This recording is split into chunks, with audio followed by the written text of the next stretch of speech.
Hey everyone, sorry about the 2 hour video. We had a lot to talk about and we just wanted to make sure we got everything in here. So if you guys can just stick through and listen to the entire video, I really appreciate it. Enjoy the video. Hello everybody, it's your boy Z5, and today on the Spice Cabinet podcast, we are talking about the new RTA changes to Frenzy and hopefully what's not to come. I'm joined here today by Dez. If you want to introduce yourself. Desmeta, what's up? Nightingale. What's up, guys? Nightingale here. It's your neighborhood-friendly guide maker. Dewayze. Yo, Tim, what say for Jenny? What do I say for you, Tim? Said, Catch me outside. How about that? Okay. And we got Kato. what's up? All right. So, as you guys probably have experienced in RTA in the last week or so, we've had some fun changes with the Frenzy. I think the better of the two changes right now is the RGB one, where if it's elemental disadvantage, they take 30% less damage. And then the other one, which I think is absolute cancer, is the 15% CR push when you kill a unit. I don't know about you guys, but I've had some not so fun matches, or like really fun matches, where I think it was like really stupid that it worked. Let's go with Dewayze. I know you were just playing RTA literally 5-10 minutes ago. So what do you think about the changes? Generally speaking, I don't think they're going to keep the 15%. I mean, it doesn't really make sense. The 15% really only caters to people who play aggro. It kind of really caters to this whole like single target aggro meta situation. Last season, when I was playing, oftentimes one of the most predominant team comps I would see are single target high damage units in aggro, right? So they keep releasing a lot of units that do this one-shot potential, this aggro potential, like with Hua Yang, who can be built kind of fast or in one-shot pretty much anything. The Rimuru, who can also kind of just cut in one-shot. Lots of units like that they're releasing that I guess really capitalize on this whole like aggro aggression type situation. Not to mention like cleave situations where you can have things like ACIDs, green SIDs, and stuff that just it pretty much makes anyone who's a fast single target damage dealer able to become not only someone who takes out a unit but also boosts the team by 15%, and that's in itself just kind of toxic and bad for the game. So I just don't think they're gonna keep it because it kind of, and then playing slow starts to feel kind of bad. Like you kind of need some type of speed, or else like if someone picks a bunch of like fast damage dealers that are one shotting you, you play tanky. One thing is one shot, it boosts up the other one, and then like you are getting cycled like super fast. So I just don't think they're going to keep it. And so I'm not really playing around it or like trying to plan because I just think they're not going to keep it because I don't think I've heard one real good thing about it. I think that most of the people who have seen this change generally do not like it outside of people who I guess play super fast aggro and want to capitalize. So that's what I think about it. Kato, what are your thoughts on it? Um, watch your Shuri stonks. That's all. That's really all I have to say, man. This meta with the whole frenzy change, not so much the art. Well, the RGB changes. They they made they made RGBs worse to play, unfortunately. Because because for the longest time, probably I think as far as like season 2, RTA has always been about counter picks. And then more so in the last year, where if you pick a single RGB unit, your opponent's likely just picking the opposite element to to just try and advantage you out. And that just it sort of makes that gameplay worse. So it actually incentivizes you to play MLs more now than ever, because if you play an RGB, you're just gonna get hit with that with the opposite element from the enemy, and then you can't, now you really can't win. So it really sucks for those RGB players. You know, they don't have a lot of MLs. They're just kind of they're just trying to play the game. Like you won't see RGB only players up in Legend anytime soon. I'll tell you that. Um, so that's my take on that part of the frenzy. The other part of the frenzy, with the 15%, absolutely dumb. Giving everyone a free Sasha Thanes is like, uh I don't even know what to say. I mean, and then on top of that, you have to watch a Shuri buff, that just came out, and it pretty much incentivizes you to just play cleave every single game. Um, my recent RTA experience has just been like 90% cleave. It's really boring. Like it feels like the meta has started to devolve towards like who has the better cleave gear. Because if you go second, chances are they're picking like some crazy one shot unit. Well, not even crazy. They just single target one shot unit, whether it be CDOM or Watcher or Straze, who can just one shot a tank, and then they just take that 15% and just run with it. And yeah, that's but generally, yeah, that's my thoughts on it right now. I think RGB's just got nerfed heavily by that recent change, and Cleve just got hella buffed, and it's just kind of not fun right now. Does anyone think that like these changes came because of the Korean players and their complaints about the game? I think it came from the solidarity that Global brought upon, because all of these changes weren't happening because Global was just so content with everything that's happened, right? We all had AOL, we all had ARAV, we all had RAN. No one was really complaining. And then now that is like like a momentous movement between both servers. I mean, EU. I mean, they showed it in the stats, bro. No one was in Legend in EU. Yeah. Nobody, and only 49 were in Imp. I mean, that's not to trash talk EU as a server. That's just to say, I mean, look at how disconnected from each other we are, even in a competitive sense. You know. I mean, So I I don't think know. that I like these changes. I'm not even gonna lie to you. I really like these changes. I think that when it comes to why they probably did this. I mean, they kind of already kind of said it. They said that there was a lot of discourse when it comes to I guess the top units in the RTA meta being too overpowered, and like how they don't really want to nerf things and how they kind of want to balance things around different frenzy changes. I believe they literally said we want to try and change frenzy in order to prevent from like nerfing things. And I think that's one of the situations. I think that the 30% damage reduction type situation with RGB, and this interestingly, I kind of disagree with it being a bad thing, because I think that what they were going with oftentimes were situations where they would release units, especially limited units, where they would have this almost ML type situation in terms of like having S3s that ignore elemental disadvantage, which doesn't really make a lot of sense if it's going to be RGB. So things like Rimuru and stuff, now that you have I guess a kind of a nerf because of 30%, his S3 isn't going to do as much damage, even though it ignores elemental disadvantage. So when you counterpick into units like that, like if you have like a green unit like that and you counterpick into a fire, you don't have to worry about your fucking like fire Charlotte just getting one shot because of the simple fact that Rimuru ignores elemental disadvantage. So he's pretty much like ML anyway, right? So I think that instead of them nerfing like a unit, let's say Rimuru, they're like, oh, let's create a frenzy change that like soft nerfs, the situation, because the situation is the pretty much being able to ignore elemental disadvantage. I think that honestly, with that change as well, it feels bad playing like, let's just say you play Seaside Sea or something, or just any type of fire unit, and then a violet counters into that fire unit and just one shots it because 50% you. So it's like you counterpicked the violet with a fire unit, but it didn't matter because they just fucking 50-50 you, right? So now with the 30% damage mitigation, you don't have to worry about it as much anymore. Like when you play these counters to these RGBs, you have a little bit more cushion to the RNG. So like in terms of making an informed decision, you're like, okay, this is a green unit, I'm playing a fire unit.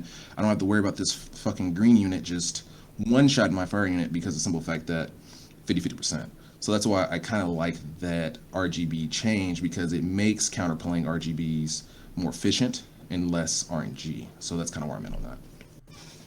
Knight, what are your thoughts, Knight? Okay, so This may take a second because I've got a bunch of information that I'm putting together. But basically, here's the thing that I'm looking at is if we take change number 1 out of the World Arena system, this almost directly contradicts the Epic 7 balance paths adjustment, which I've got pulled up here, which is let's see here. It says, since the release of Epic 7, we've been making various attempts to balance heroes more appropriately with the intention to allow more heroes loved by our players to have their roles on the battlefield. And then we jump down to where they're talking about hero utilization and all this stuff. It literally sounds like they just slapped everything they said in this adjustment back in the player's face with this adjustment, with this specific change here in RTA. The whole point of that adjustment, at least in my opinion, when I was trying to read through it again just to get refreshed on it, is they wanted to bring things to be more balanced across the board, but also still making MLs feel valuable, but making RGBs still feel good. And in this case, you've literally just done the exact opposite of what you were just trying to do. You've now made ML5s and ML4s, well, just MLs in general, more of a must-have than the RGBs, and it's going to be, I get, ML5s and ML4s are typically PvP-based units, where RGBs can be used everywhere and are typically PvE friendly. I'll be honest, I haven't even played off season. I don't RTA in off seasons. There's no point. You get nothing from it, so I don't care about getting to meme around in the off season. So I haven't even experienced the combat readiness thing. As somebody who plays a turn 2 play style, I can typically outsmart a cleave player by looking at what is the strongest factor of their cleave, or looking at their comp and going, okay, if this is still in my comp, what do I have to deal with? So I believe that I could probably get it to where they wouldn't be able to one-shot everything. And I have some pretty good anti-cleave tech on my account. So as a turn 2 player, I don't think all hope would be lost. But I just don't have all the units built right now, again, because I'm still trying to recover from doing all 5 one-shot comps, which took absolutely everything on my gear. So in the grand scheme of things, I think if we really reflect upon what they've done here with these balance of changing, and they're talking about how they're no longer going to improve ML5s. I'm literally reading this right here. It says, in the future, we will not improve ML5 heroes that are not used as much unless we confirm it in a way that will improve the current game state. That statement right there is even more concerning, because then that means there are heroes that, how do they know what will change the state or not? What if you just reworked a bad character? Could that change the game's state? So this also makes it now where it's narrowing your unit pool even further, because if you're going to make it more of an ML-based thing, this is getting even worse. And then I think the last thing I would say is, because I'm one of the few people out there who looks at everything from a beginner's perspective, everything I do on stream and anything related around this is a beginner's perspective, from a beginning player, pushing them through every bit of content. 90% of the units you're going to have as a newer player are going to be RGBs, limited and non-limited. You're going to get some Moonlights along the way, but I mean, I deal with players who say they've been playing a year and they have like 3 ML5s. One of them's their Moonlight Blessing. Are they just really bad lucky, or are they not really pulling as often as they said they were? Or are they really just that unlucky? It's hard to say. So if you're going to make it more ML5 focused, you're hurting probably 60-70% of your target base right now, which is not super hardcore. I'd be willing to say here, I am the least hardcore out of everybody here in the chat when it comes to RTA, because I have a game plan long term for me that everybody here has already done the Emperor Legend thing before. I'm waiting almost another year before I do it, because I've got some things that I'm still working on in the background from my prior experiences of PvP and other games. So as far as the changes go, I don't think either one of these need to make it into the RTA. I think this needs to be scrapped, and they need to start something else. That's my 2 cents. All right. Des, what are your thoughts? All right. Well, listen to what everyone's saying. I just want to start off by saying this, from a perspective of a free-to-play player, drop $0 on this game at all. So when I play art, I'm being serious. But my point is this: in a state like that, right, where I would go back to what Nightingale was saying, with the amount of MLs that a certain person may have. I guess you could say I was one of those lucky people in that regard. I do have some of the MLs, but then there's the recent MLs, right? You got people like Conquer Lilius, AOL, and McQuarrie. Those three in particular, I'd like to reference. Those three people, and then these RTA changes, that shouldn't be happening. Then you got like I believe it was Keto or Dewey was saying that the cleave, this free sachets with Watcher, that shouldn't be a thing either. Like you want to help be diverse, and yet you're screaming, please cleave. You're contradicting yourselves. I feel like Smilegate really need to honestly playtest some of this stuff. I don't think they do. I really don't. I played RTA on that. I played the RTA. The highest I've made it in RTA was 5 points away from Emperor. I lost, and that was the season where Bellion came to play at. Imagine those changes back then. You know how horrible that would have been. And I'm a turn 2 player too, by the way. So it sucked. Where like that last hour was literally people just cleaving. You couldn't tell no one not to cleave. I probably wouldn't even made it that close to Emperor, honestly, with these changes there. So I could tell you now that with lack of units, lack of gear, those RTA changes is definitely going to screw a lot of people over. Even top players in the sense is like, watching them play as well. To them, it's not even nothing different to them, honestly. An extra 15%, whatever. You're in a sense you're trying to speed up the game, I guess you could say. Which I feel like I've encountered a lot of people in my circle they complain about people taking forever in RTA. Like turn 2 players with tanky units and stuff. Because we don't cleave, I guess you could say. So these type of changes would benefit them. But it's not fun. It's not fun. I would like to say that again. It's not fun. It's not cool. It's not incentivizing for me to go hop on RTA, and just say, hey, I'm going to try and climb Emperor. Knowing that the 90% of opponents about to fight is literally going to be picking Rancezeria or C. Lilius, Piera, and all this junk. I don't want to do that then.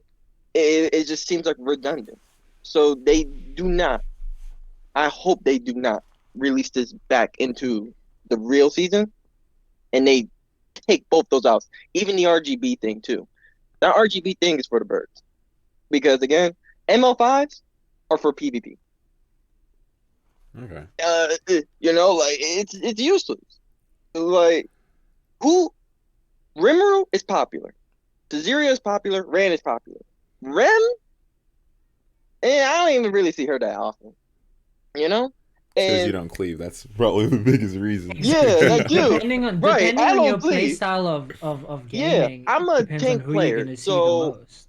like I'm with Nightingale with the whole anti-cleave picks. Like I'm the person who usually pick like Elena, DJBs, G Purgases, shoot even Dark Corvus sometimes. The dude won me one game.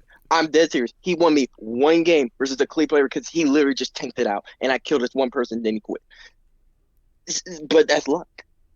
These people's gear is increasing. It's speed gear. It's all you have to do. You take turn 1, you have to pray to God that they don't kill you. And with this stupid change, they only have to kill one person. If they just kill one person, you will never see a turn again. Even if you're turn 2 and you're tanky, you won't see a turn. Because that's all they need. You're done.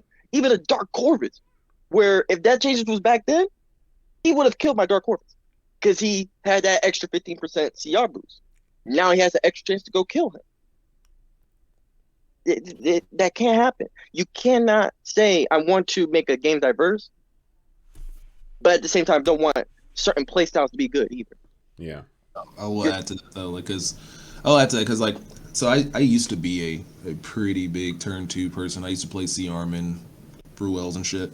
I used to be kind of pretty turn two, and ever since like kind of last season, I felt like I had to build aggro units. I literally like by the end of last season, I built like an entire cleave and like 3 aggro units because I feel like I had to, because it become one of those situations where, and it just feels really bad to lose to. It feels really bad when someone's cleaving you or when someone's going high aggro, and then you have to sit there and hope that things Yeah. work out for you. Like you have to sit there and hope that you either counter, or you have to sit there and hope that You have to hope. something doesn't proc, or like you have the hope. And I mean, I'm sorry, I hate it doing that because it didn't used to be that way. It didn't used to be that bad to where you had to just like sit there and hope that these things didn't happen. And I had like a lot of random stuff built to like it just sometimes the RB would gab twice. Sometimes Three like times. sometimes something like that would happen. Sometimes your Rim or whoever you're picking or Violet just gets hit, doesn't counter. Sometimes like there's just all these situations. Sometimes the person put all their best damage dealing like gear into this one unit that you didn't think they did, and then they just like one shot smack the unit that you didn't think was going to hit. It's just there's so many variables, so different things that's been happening, at least from when I was playing turn two, that I felt like I had to be able to contest turn one, or I had to be able to like at least have the option to. Because like kind of what he was saying, like the gear, like people were starting to get like the speed gear, the damage gear is starting to get like kind of wild, and then adding stuff like the 15%, adding things that just like I guess kind of go hand in hand with that, and then adding units that also like you have these units here that can one shot stuff, right? Like the Hawaii Young and stuff like that, and then they can one shot stuff with like shitty gear. Like imagine like higher people's gear gets, how much damage, how much stuff, how much things can do. Um, to the point to where like no matter how you are, no matter how much tanky, like I had like a 30 fucking like K like C arming with like a bunch of defense and stuff, and I was still like getting smashed, and I didn't know what was going on. So it's just like there's just situations where like it's becoming almost kind of, and it's not impossible. Like you can definitely do it. Like I know people who have gotten legend going turn two with like lots of wacky stuff. Like it's definitely possible, but it's definitely a type of play style. It's definitely a type of thought process that you have to be able to. I guess what I'm trying to say is that you have to overcome. You're pretty much the underdog. You have to overcome the diversity, the adversity there, right? And when you're like cleaving stuff like that, when you're like doing this single target aggro stuff, you're not really the underdog. Like you're pretty much like you're chilling, right? And You're the it one just that everyone's sucks. betting on winning. Yeah, it's you're chilling. Like you don't feel like you're like, oh, the guy countered me, unlucky, bad RNG, ha ha ha. But then like going turn two, you just have to like sit there and like just hope. And like I think that just feels bad. I think that having to play turn two and then pretty much just like putting your faith in RNG or putting your faith in these situations kind of sucks. Um, but yeah, that's what I'd say about just kind of adding on to a little bit of what Des was saying and stuff about just how they're kind of like not really making it super diverse for turn two players as much as they are for Cleveland aggro. They're giving Cleveland aggro a lot, but they're making turn two kind of harder and harder to play. Not impossible to play, but definitely harder and more unsatisfying in the long term. Because like when you playing, you have to play. If you're trying to go for Emperor, you're trying to go for these. You have to play a bunch of games, and like after your fucking like 300th game of getting like outsped and then Oh like yeah. never dodging and then like never and then getting hit and like it gets so old. Like I'd rather just like cleave somebody and just die right off the bat than sit there for like, what I'm saying? It gets rough. So that's all I have to say. What you just said, I feel like, is the sum. It's a summarization of what I feel like they're trying to make RTA to be, honestly. They just want to make games faster, hurry it up, go first. You go first, you win. Sounds exactly like Yu-Gi-Oh! It's literally you go first, you win. There's no disputing that. Be lucky to go second. And again, like I said about the gear, I'm not blessed with speed gear. I'm gonna be honest with you. I'm not blessed with speaker. I don't know about y'all. I ain't blessed with speaker. I have one 300 speed unit, and that's my speaker tester ace. And even he ain't enough. So if a person who ain't blessed with speed gear, and let's say they're blessed with again bruiser, king gear, and they can't do nothing, and they legitimate cannot do cleave, and I try to recommend to somebody, hey, play RTA. Would you want to play RTA then? Knowing that you have to go deal with all this stuff. Like, hey, by the way, you're gonna deal with a lot of 310 speed units, but that's okay. As long as you're super tanky, you have these legend quality gears, like these other tanky people, you'll be fine. Totally will be fine. So that's my take on it. I don't like the RTA changes though. And this whole diversity of the units and playstyles and stuff, that's a bunch of bogus.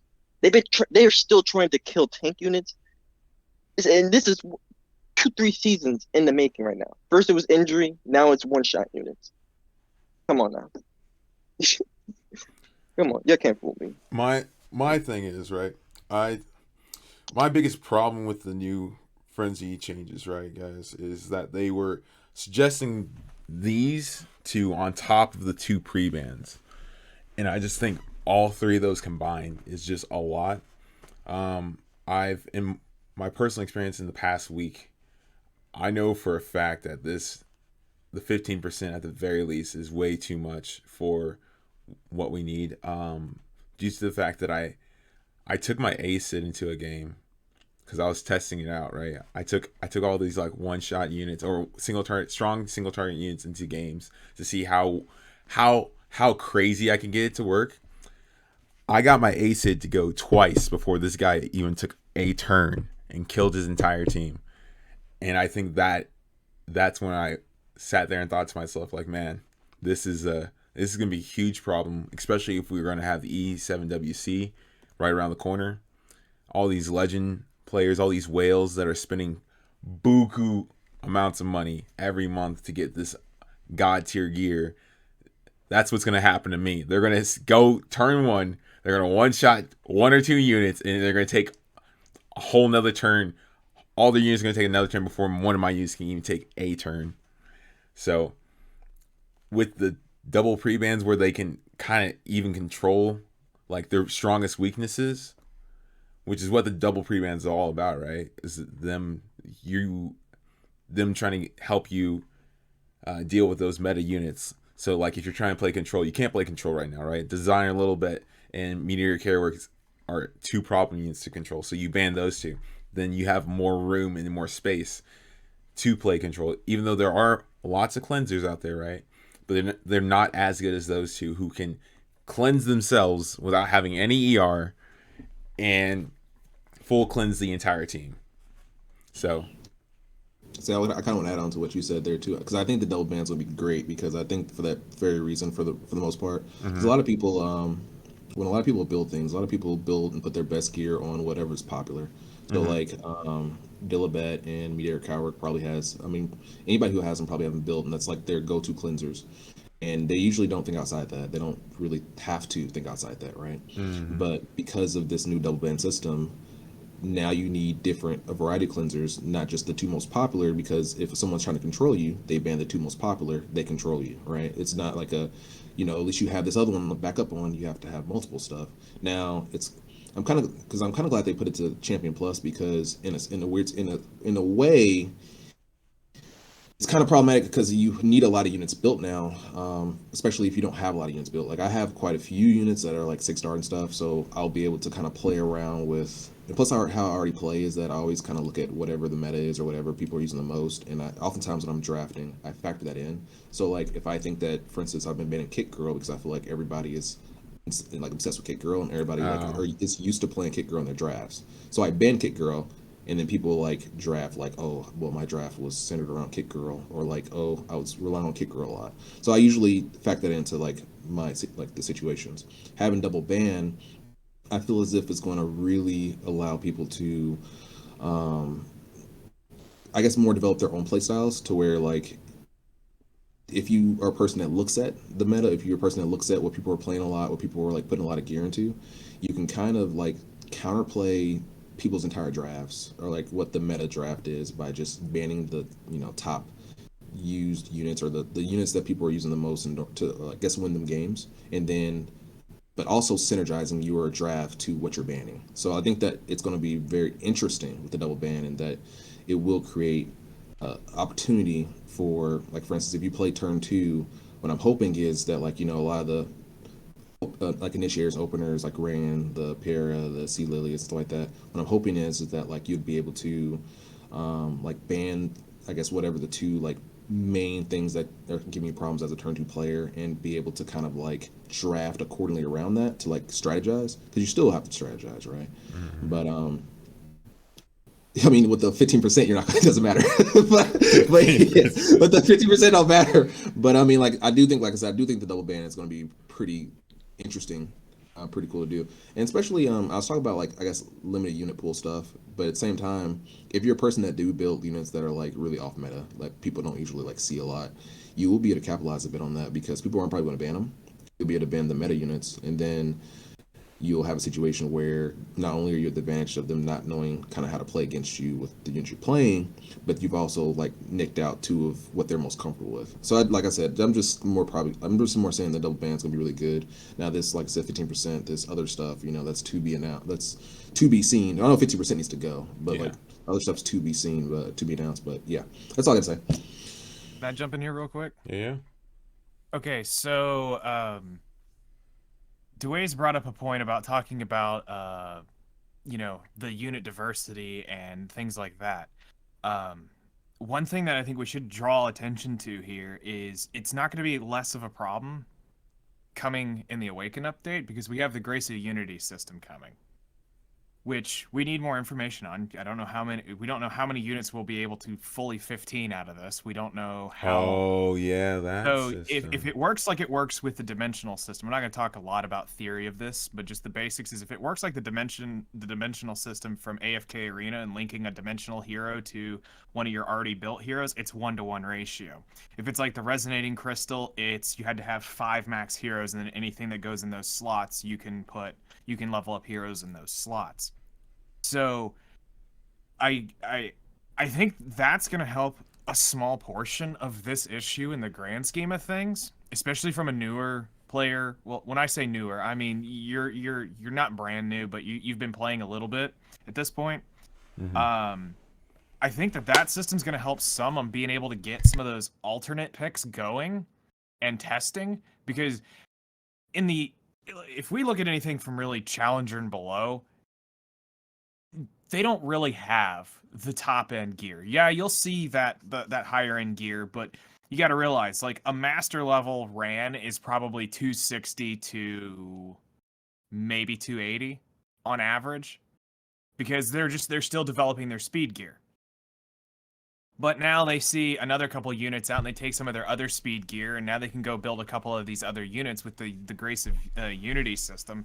I think that you're going to see a bigger diversity pool happen with less resource cost, of something that we're not really thinking about yet, because the system's not implemented. But if changes go live, I think, as they're saying, isn't the RTA season supposed to start on the 31st? Yep. And then Believe if I'm doing the math exactly. correct, it is 1, 2, 3, 4 weeks to the Awaken update. So just add a month, you'd have the Awaken update, and that would instantly now give you more units to have access to, because not everybody's like me. You don't just retire instantly. I'd be willing to bet a good third of your best gear into one-shot units. So if I took that third and put it into PvP units and those Grace of Unity units, boom, I just now have 4 or 5, depending on how many. Again, it comes down to how many we have, how many slots we can do this to. Is this a one-off thing, or can we do infinite amount?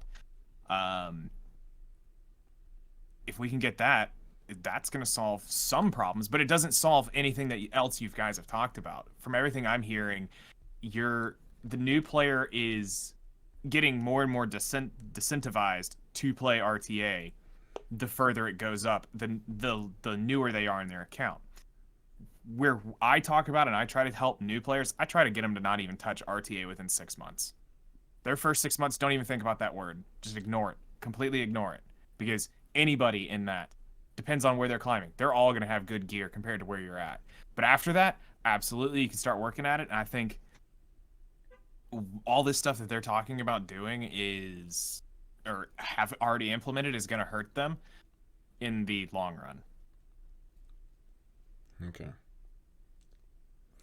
So as far as like from a new player perspective, like RTA is becoming more of like a pipe dream, like something that they're gonna be sitting. Let's say like 2 years from now, right? If they do the change we're thinking, and it goes in that direction, we're gonna be start seeing maybe a whole separate league of RTA. You guys think? I think there needs to be a whole separate game mode. If they want to do like monthly rotations of like weird rules, Mm-hmm. that needs to be a whole separate version of RTA. There needs to be, I guess, a standard league, where it's just a normal rule set that gets played through. Mm-hmm. Pretty simple across the board. You know, don't do anything, don't do any major changes to it. You can bring in that it would even be probably fun to see the double ban a little bit lower in the normal arena or the normal like world arena. But then if you would like to come up with these crazy rule sets that rotate monthly, seasonally, however they want to do it, I think that needs to be a complete separate game mode. I mean, isn't that what the World Cup mode now is? Because like RTA is now just becoming, kind of standard. Everyone, as soon as they done with story episode 4 or whatever, you got like nothing else to do other than farm Wyvern and then RTA. So that's why they're making it a little bit harder for us. I want to say us at the top because we have the double pre-bans other than challenges downwards, and then they're making it a little bit easier for challenger and downwards in order to climb. Because I often feel, even when climbing, when you're in challenges, it is a little bit despondent to match into a bronze that has a 295 AOL. You know what I'm saying? It has to do with the EBR system as well. So this is kind of their way of splitting the two groups, so to speak. Okay, so the question comes in from what I've read with the E7 World Cup mode. Is that going to be a completely concurrent system running alongside it, or is that only available while the E7 WC is going? Or is that going to be added into mock battle? That's kind of where I'm looking at it from. If it's not permanent, that doesn't give you guys much time to use it, depending on how long it stays in. If it's only while the World Cup's going, or the whatever they're calling it, We'll call it World Cup for argument's sake. yeah, what's the point of it? Like once it's gone, if it's gone, what do you guys do? You're back to normal RTA. But if they do something permanent and give it a permanent, long-lasting, consistent changing, it may even get down to the point where they have to just straight up start doing like what some games, like I know the one that I played was Marvel Future Fight, where they just straight hard ban units in a playlist and say, here you go, you can't use these this week. And so good like luck world figuring it out. ban, like Yeah, like hard full yeah, ban. that's It's a full the ban. same thing. That's the same thing that Counterside did, right? And like, where's Counterside right now? I think the reason why Epic 7 doesn't implement nerfs or like, full hero season bans or weekly bans or stuff like that is because they have so many heroes.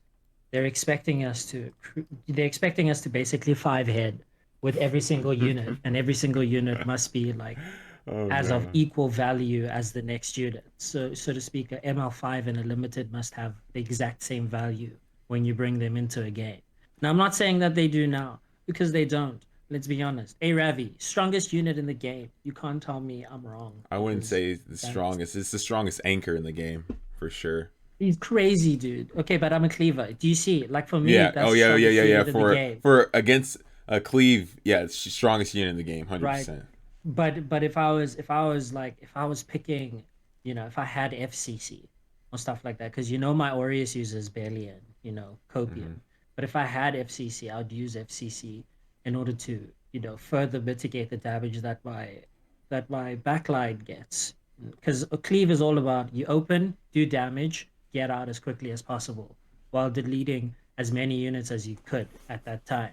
But if I'm fighting down Aureus, Adamant Shield, with this 30% decreased With damage, the Karma's. only right with Carmen buff, the only solution that I have is to play ML5s, right? And in this situation, it's actually ML4s. It's in the shape of Acid and A Coli, because they're the strongest ML4s, especially when you're going into this double pre-ban season. You could just ban Rand Pyera, assuming your opponent is also going to ban C Lilius and A Ravi, Or right? Rimuru. Topmost, or Rimuru, right? Because their Rimuru can't stop what? Greater ass beating.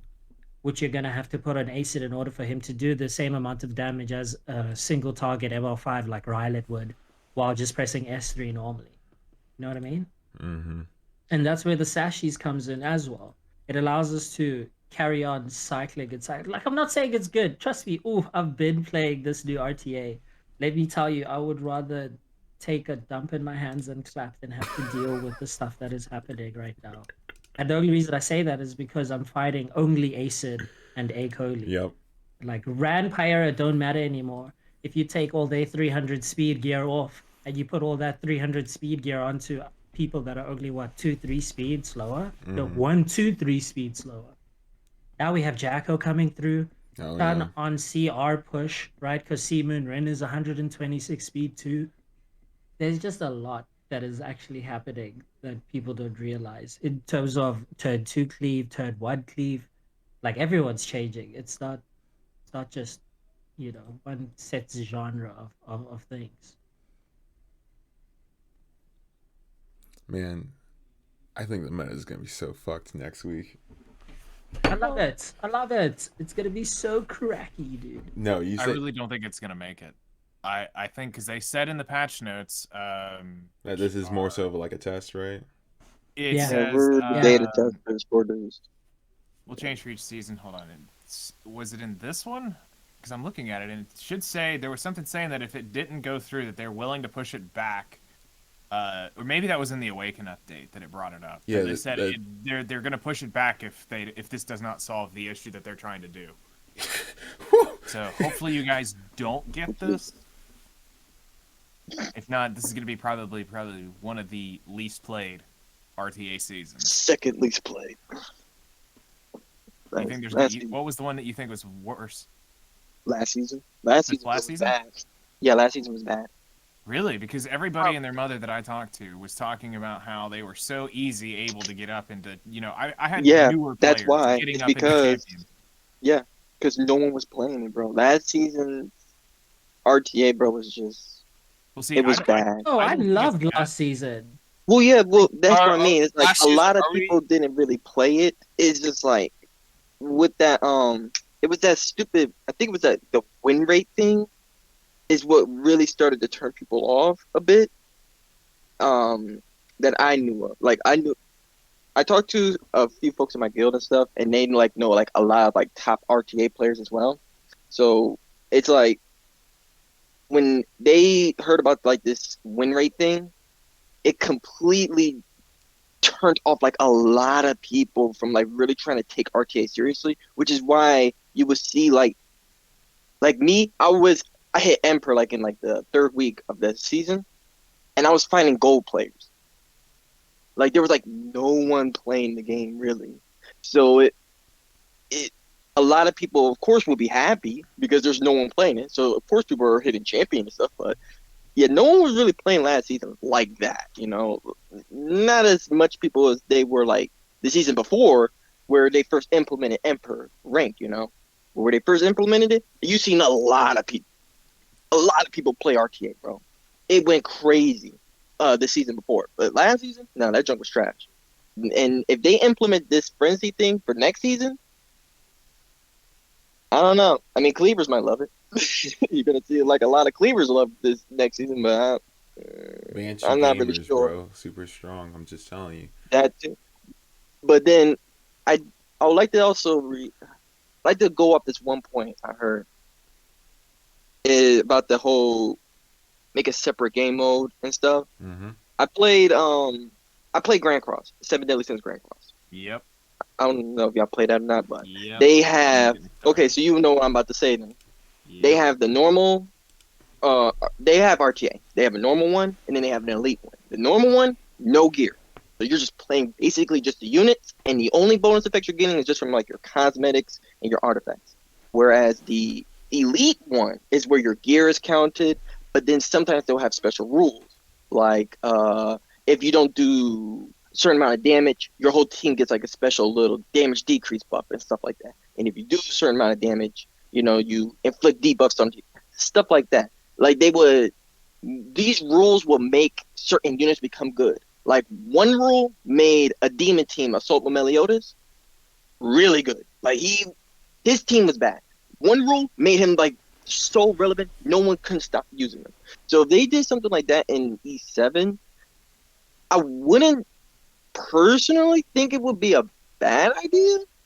It will probably help justify their statement on diversity in a sense, where you're incentivizing even newer players. Because, like we all could agree, not a lot of new players have a lot of ML5s. So if you can incentivize things like a rule saying no MLs, so you're just using RGBs, something like that is fun, diverse. You could see a lot of things. I would like to make a shout out to one. I don't even know who this dude is. One dude I fought in the RTA a lot uses the most random units like Blaze Dingo and Ice Domino. A lot. Oh, I see the Beat tech me. there. He beat me 3 times in a row because of Blaze Dingo. I didn't know what he had on Blaze Dingo, but whenever his Blaze Dingo went, he killed people. Don't know why. But that's the deck. That's the people who don't play meta. He did not play meta. Like right OT. Never did. He would pick things like Vivian, Blaze Dingo, Domino. He beat me with a tank team with Requiem Roar on his squad. And Fire Tenebria. Like, the dude was just you say meta, this dude was the most non-meta person I've ever fought. And I thought I didn't play meta. But this dude took it far. But if they made rules like that, and he was playing it, he would have a ball. But then you would see other people do that too. And that would be, I feel like, more healthy in a sense too for the community as a whole. Like a breath of fresh air, I guess you could say. And as for the double pre-ban thing too, I'm not going to talk long on it, but for the double pre-ban, I think it's fine for top players in a sense, where it's at for the champions and above, because it's, again, not to try and contradict what I was saying back then about the frenzy changes and stuff for not being diverse, but they're trying to, again, implement some type of quote-unquote diversity again for you to have a fighting chance. Again, like I were stating before, you try to double pre-ban Pierre Rand or Emma Coeric's Lilius's or Rimaru's Aravis and stuff like that. So you're trying to give yourself a fighting chance. Whereas at the same time, if you find like a top 100 legend player that pretty often, like a Light or a Khan or stuff like that, deep down, you could try and ban, like quote unquote target ban them, but they're very flexible. So I feel like this double pre-ban is more for the legend players, not really for the champions and the emperors, more like for the legend players in the sense where they all had the same units. They're just trying to give them something to do different, I guess, really.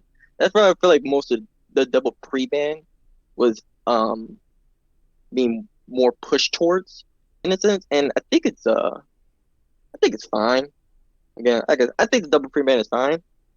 I would like I said before, the rule thing. I agree with that point. I think they should do something like that, like what Grand Cross do. I think that would be fun. I'm gonna be honest with you. I think that's one thing I want to make sure I bring to the table so that everybody knows. For anybody who doesn't talk about or know about Seven Deadly Sin Grand Cross, it's one of the more worse meta games because it's literally go first or you don't win. Yeah. It's one of the few games where one of the most toxic things, if it forces one play style on you, it doesn't matter what it is. If the play style is you got to go first, there's no diversity there. Because in that game, the way you go first is the highest combat power of a team determines who goes first. It's not about speed. There's no speed in the game. Your speed is your combat power. That's it. And they've neutered that game's meta so hard because you used to have some diversity. You could go turn 2 and really ruin somebody's day. But with the way those festival units got jacked and more jacked and more jacked, and that's the one thing I don't want to see here, and this is why I always talk about, and I know I will offend a few of you in here, you need to decentivize speed sets. Not nerf them, decentivize them by making something else equal to or unique enough that you can bring more stuff in so that not everything is focused around the speed stat. And you get more cool mechanics brought around it. That's what's going to really save. People only farm speed set. What do you mean? Hello? Number one Kitey's farmer representing? Well, I mean, Because of we having know one you're shot, like the can you really be number 0.1, one? 0.3% people in those statistic numbers. I'm pretty sure I saw your name in it. But I we think saw the when I was statistics, looking at it, though. actually, it is right here. The Right. percentage here is he is, and also I will count myself. We are the 0.5% Of the people revenge using units. last quarter. So revenge gang rise up. But yeah, 54% of 54.6% of the game in quarter 1 of 2022 were using speed sets. That That's ridiculous. if you take the top 10, you take the top bottom 10 sets, they're all below 8% being used. There's something wrong with the game balance. Speed is life. Well, here's the problem with speed, though, right? Ever since day one, right? All the top players that made an arena, they were like, "Yo, man, you know how you win in PvP? You farm Wyvern, and then after that, once you're done getting enough speed sets, you gonna get immunity." Mm-hmm. Yeah. And now they literally After you've gotten decentralized then you go immunity. counter. Yeah, and after immunity, counter, right? If you want to spice things up a little bit. But now that we're in a, oh my goodness, I'm so happy that we're in a day and age where immunity is basically fucking pointless. Oh, Bro. there's so many strippers in the game. We should call it Lollipop Lounge. The fact, Fucking mad, the fact dude. that Rimuru, me and my guild leader and a couple of my guild members said this. When we saw Rimuru's kit, we all agreed on the same thing. Immunity sets is dead. I feel like they just made that point very clear the moment they released them, because it's like, what's the point of having immunity if you're gonna have someone just gain a free CR boost after you go? And then again, like y'all saying, with all these strippers and stuff in the game, who's full dispelling buffs and stuff, it's no, it's. But you know who needs immunity when you have pen set? You just run speed pen instead. Just more damage. Right. Like, okay, I don't need immunity. I could just go kill you faster. 5.1% said we agree. Massive bump in the first quarter of 2022. But here's the thing that really just bugs me is we need to figure out a way to get all these sets balanced out, because I think this will also help the rule sets, and it would stop stupid stuff from like that 15% combat boost. Why do we need that? It's only going to benefit one playstyle. The 54% of the people who have speed sets. That's who it benefits. It benefits. Yeah, that's Sashi's. I won't even lie to you. It is busted. It is very busted. Guys, Imagine running I just had an Sashi's idea. with that stupid frenzy. What if we turn that frenzy into a 4-piece set? That's an artifact, though. But it's I understand already it's an artifact. But what if Which we turn part of the the 15% CR boost? What if these are both? What if we turn both of these new frenzy changes into 4-piece sets? I mean, the damage reduction one, I wouldn't. If they Listen, should think buff about it. Golem. No, Think I do about it. understand They that, throw that in. and I'm They saying- said they're adding things going, right? What if they throw these? What if they made these into 4-piece sets and throw them into Golem? What happens then? Yeah. Buff the defenses for damage reduction instead. Like that, You'd have to I could see factor stuff in- like that happening. People would still not farm Golem. I'll tell you that. Yeah, they probably won't. But I mean, hey, they probably would. won't. But still, hear me out. It'd be better than just having a No, raw not a defense. chance. I just get that gear buff. from World Boss like I do Pen said. No lie. But no, I agree. Like you said, 54%, right? For why? For speed sets, right? Yes, it's 54. It was 54.60%. Okay, so what's the total amount for all 3 sets for Golem in total? In total? So that would be health percent is 9.2, attack is 5.2, and defense is 3.1. So we're looking at about 18% people use Right. Golem. So 18% of people using those sets. No. Hold on. Here's what you need to consider. It's not even about Golem. What are the first 2 sets you get when you start this game? HP set, attack set. That is true. You don't need to. You can't say that people are out there running a bunch of this stuff, because everybody's given a free attack set. Everybody's given a free HP set. So this is the 10%. Let's say that between those specific 2, that's 10% and 5% of the people are still having that gear on some of their units, which isn't necessarily fair to say if you're Golem farming, because HP's a 2 set, but you're given a triple set of it, and that's typically sitting on one of your tanks of some sort. Right. Whether it's sitting on your Roana, the attack set's probably sitting on you. If it rolled well, it Just might be saying, sitting yeah. on a backup damage dealer with speed boots. Like True. that's unfortunate that you and then if you even go to destruction, just to throw this out here for you guys, destruction is 4.7%. Nick Seed set. 4.7? Yep. But then you got to think Nick Seed Sanctum. Then that's going okay. Well, we can't really use that number either. No, I could tell you right now. I don't. My treasure says it's literally on CDON for and Sermia, and that's it. I don't use them nowhere else except for those 2 units. But But I think that's I, going to be your. You need to fix this before you start trying to screw with RTA rules. I think they've got their I priorities. did. Well, then yeah, I'm glad you. That's a good point. I didn't even think about that though. But yeah, no, yeah, then they should definitely be worried more about those sets then, because, and like we just talked about damage reduction, bro. We got units again. Rimuru, he is the first unit who literally says, if you have a buff and you go first, you're gonna give me a free turn. So you're making immunity uses. And now you're releasing people like Hua Young, who's saying, not even her. Straz did this before her. Yep.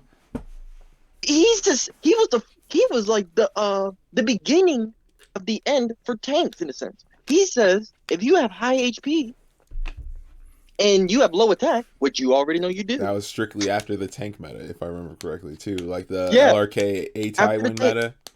Yeah, after that it was injury, which didn't really work out. So then you got Straz. Straz says, hey, if you're a tank, you don't have high attack. I have high attack. Now you're dead. Boom. Now Hua Young comes here, full defense penetration, depending on your HP versus her HP. Which honestly, The like, pin dude, isn't based upon that, by the way. I thought it was depending on the HP Nope, scaling. that's the damage. So Oh, that's it's the Watcher damage? Shuri. It's Watcher Shuri and Krau's S3. So literally, it Ew. ignores defense completely, and then Oh the my God, damage super weird. difference is the difference between the HP determines the damage overall she will do. It's about 7k. Uh, If you have a 7k so this is HP a defense, raw. it does a shit ton of But I damage. will. The other thing to throw in here too is strays can be countered. High Young cannot. By so strays you can build super tanky units to have super high attack. Like Senya. Yes, Senya. You Yes. can do it on Violet. There are ways to do it. There was But ways to bypass it, but Yes, but with High Young, there is no bypass for that defense. It's completely gone. Just like Watcher Shuri, you can't bypass it. It's gonna completely hit. There's no way okay. to dodge. So I'm glad you said that because I really thought that whole time that was because of HP. But I'm glad you said that, which makes my next point even easier. So why the heck do I?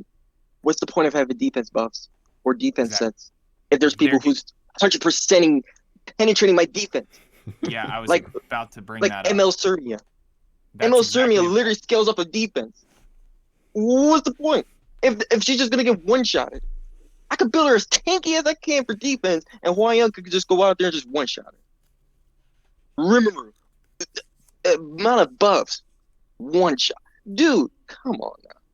They gotta do something for these new sets. I hope they do damage reduction. Yeah, you're or in the right something. vein of saying the Frenzy the changes. defense pen thing is getting a little bit out of hand because it's now decentivizing bulk a lot. So now you're basically having to make a Ha Young. You're almost buffing Ha Young even further because if you now pull out a defense to put into straight HP, you're now giving her the higher ability chance to have the 7k difference or 7k difference, which now makes her easier to bonk you. To keep in mind, when we did a damage test, and we talked about this earlier with the Dark Corvus stuff, I think I don't know if we were on or off the podcast yet, but to give you an idea, it doesn't take much. You can use a High Young at just at 6k and bust a 33,000 HP Dark Corvus. 33,000. There aren't many units that are going to go above that. I think at that point you're looking at Eaton and No. a godly General Purgus. I saw a godly FCC that had like 38k. I can pull it up. Give me a second, Whoa, 38. bro. It's probably triple HP. With Okay, I'm Bro, about to go it was say that insane. is. It was My insane. Like, guildmate has they a go with increments and how much 32k is HP. HP. Her? I think her is like 18%. Where I was know it? when it comes to like attack percent, it only adds a It was triple S. 35k, and it was on speed immunity, actually, guys. That is nasty. That's ridiculous. But as far as like attack, you can factor it's just add 200 flat attack at the max percentage. Okay, here we go. This is I'll just ridiculous. post it in the Epic 7. That's ridiculous, man. Because, hey, that's not, Rimbers. Like, I'm gonna be honest, I love Rimber. But I hate fighting him. I Everyone, don't. It's a love-hate relationship. But, dude, no. That is ridiculous. 5k HP? I need to build my FCC like this. I see the attack now. But yeah, no, they need like I understand what they were trying to do though too. Like Hwai Young and Ran and stuff. Like they're trying to make these RGBs as try to be relevant. good in PvP and stuff, but like I feel as though there's like a level of like ML tier, worthy, and kind of like just a good unit. Like there's a good unit and there's like a broken unit, and like Rimuru, even Rem at the time when she released units like those three in particular. I'm just gonna name just those three: Hwayong, Rimuru, and Rem. People like them are like as RGBs. You really look at them again, like I feel like y'all said, as MLs. Like they're ML5s in RGB form. Why is that? Why is that a thing? That's not balancing whatsoever. Well, okay, so as someone who doesn't have that many ML5s, I'm a day one player. Let's get that out the way. Played this game for basically 4 fucking years and I haven't pulled all the ML5s yet. I still have like probably the least amount. I have less ML5s than a new player starting last year. All right. Okay. Having these options of these units being as strong as ML5s helps players like me who just don't have that kind of luck of pulling ML5s, right? Like I'm looking at if I really try hard and if I start like holding all my sky stones and saving my gold just for refreshing shop for mystics to get pity, because that's really where I'm at right now. Like right now I'm sitting on pity for ML Kerwick. Right.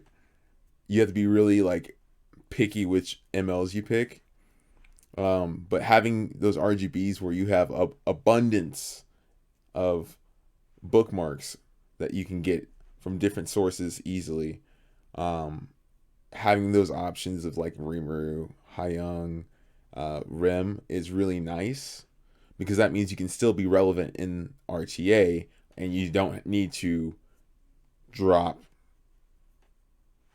You don't have to, try and drop like $1,000 every time some new OP ML5 comes out. Not Flan, obviously, because Flan's absolute hot garbage. God damn it. But like Bellion, However, and Conquer Lilius, right? Those two came out within months of each other, right? I think yeah, actually, it was fine. If you think When about it went like that, Valiant, and then it went AOL, exactly, Valiant. right. Bellion, AOL, Conquer Liz. Do you This, think yeah. any average player that doesn't spend a lot of money on the game would be able to pity all three of them? The answer is no. Well, AOL no, but the other two, Uh, no. We couldn't even pity her before. That I think, like, I don't know, man. Like, but I do see your point. I You're understand. making Some of them are just a little too strong. And I think it's not necessarily that they're too strong. I think there's sometimes people uh, parrot what other people say, right? Someone might hear that like, oh yeah, Rimuru is just way OP, man. And in my head, I'm just like, well, if you just you're usually pretty slow, right? Rimurus aren't typically past like 220 speed on average. If they are 220 speed, they're pretty squishy. Just kill him, forehead. Yeah, exactly. Just kill them. Right, just kill him. Just kill them. Like Just you kill could bring in a him. 230 Surmi and S2, S3, and boom, it's dead, right? Just kill him. Same thing with Hai Young. Hai Young, right? Everyone's like, oh yeah, she's just so strong. I'm like, but if you really think about it, there's a lot of speed units out there that fuck her up. Yeah, Because- if you just Pyera ran her, she's Yeah. Yeah, but that's the other thing about her is like I don't think she's as OP as like let's say ML Kerouac, right? Like no matter what you do to that man, unless you're 2-turn silencing, which let me tell you how many units have 2-turn silence. only Brandon. He's getting out of hand it. guy is Professor Utonium. Dude. He's He, just he doesn't even need to Here's be. the- Just play landing, forehead. Yeah, it's just no. Whenever I Here's see him, the way I I draft would look at Landy it. though. Here's how I We need look more at it. units like landing. Compare Hua Young then to like a person like Straz, who kind of does. Yeah, the he same does. thing She does a does. job. She does it very well, and that's it. Like past that, she. But then peep this, right? Straz does what he does. Mhm. AoE. He's like an AoE person. He's supposed to one shot a tank unit. Boom. Mhm. That's it. Strips the buffs if his attack is higher. Mhm. Pretty cool gimmick. Hua Young, on the other hand, is like she one shots a tank unit. She also decreases critical damage dealt to her by 30%. Grants herself a barrier proportional to her attack. And dispels all debuffs before she pops her S3. And also does Nuberius on her S1. And gains CR. she's perfectly Does balanced. She's a Thanos Does unit. way more than what Straz only gains CR on S1. Strips buffs on its S2. S3 just penetrates and one-shots one person. And gave himself You just invincibility. You literally just described, Stray Z with Hwoyong. Except that the only difference is that Strays doesn't AoE have. strip, Wait, Is he about to drop an album now? listen, man. Between He does. Hwoyong and Stray Z is Booba. That's it. And invincibility. Yeah, without invincibility. So they replace the invincibility with decrease crit damage. Which I mean, think about it though, right?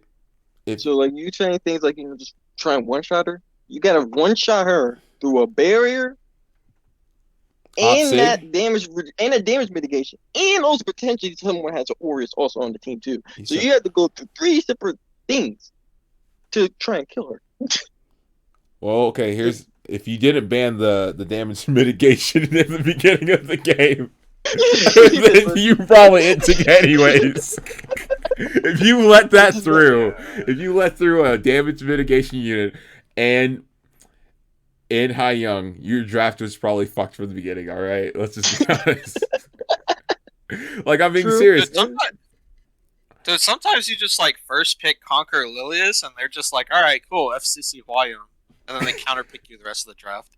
Yeah, exactly. Like sometimes the draft is just scuffed that way. But like, my other point was this: is that I feel like a kit like hers should have been like an ML. But that's an RGB, and she's not limited. Yeah, like that's you see great. where I'm going at. I with think this that's stuff? great though. Think about it like this though, right? I don't think of it as like for a free-to-play player as yourself, right? It's a non-limited, very strong meta unit that you have access to. Not just me. Everyone has access. Exactly. And Like, then, but if you also think of it like that, then right, if everyone has access to her, then you can kind of predict what kind of comps they're gonna put her in too. Like that's another. But that's the other. But here's coin. the thing: I will give an advantage for limited units like Rem and Rimuru over Hwoyong. Hwoyong is a permanent unit, so that gem is forever in the game. Whereas like a Rimuru and a Rem, as good as they are, if you ain't pulled them or you're like a new player, you won't see them until they rerun. If they rerun, which I'm pretty sure they will rerun this year. But like, I just feel as though like they need to I understand making good RGB units, Mhm. trying to make them usable. I do. I understand. I'm Remember free to play. Carrot? I understand. I love it. Carrot. Now, Carrot. Hey, Hey, remember Carrot? Carrot was a. Hey, we ain't gonna talk about Carrot. Carrot was Carrot one of and those Hoyoung, same people. energy. Balance. Exactly, man. Carrot was not. Carrot Three, was just on a whole 3-star different that type of made thing. that Okay. became a ML5, bro. A 3-star they made to Carrot was just a ML5, different bro. breed. Okay, Research so for we ain't gonna. Kakarot? Is that what we're Okay, Yeah. talking about Kakarot but now? you know, like things like you know. All right, we have units like Crow in the game, Mhm. right? One of the Dude has never safest been picks buffed. way back in the day. One of the best knights who has aged in over 4 years in this game, and I think he's aged really well. Not a single buff has been hit towards him. Not a nerf. Not a nothing. He just does his job straight to the point. He's a knight, loses health, one shot somebody based on his health loss. He runs well with Warriors. You couldn't ask for a better knight than that. But you see a unit like him who hasn't been buffed nor nerfed. But then you see these other units like ML, not ML Quirk, Researcher Carrot, even Dilibet and stuff like that. Where what happened?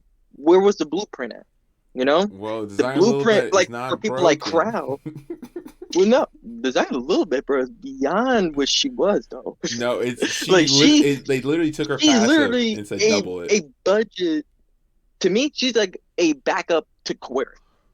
Quirk, I still think hands down is probably the best cleanser in the game. I feel like personally, Yeah, he is. besides Dilibet now. You know, where I would say something like DJB, but DJB, as good as I would say he could be, he don't self cleanse when he takes a turn.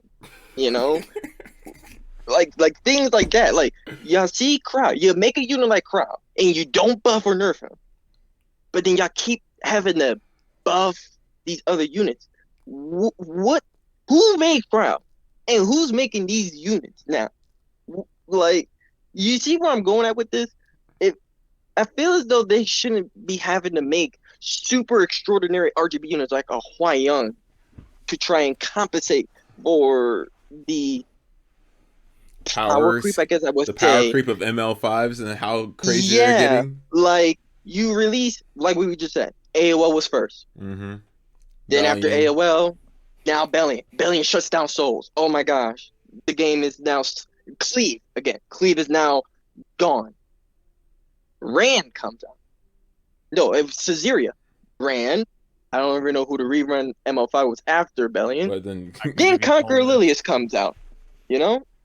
It was Bellion, Aravi, ML Celine, Judge Kisei, Lilius, Rylet, Sermia, Arby, Flan.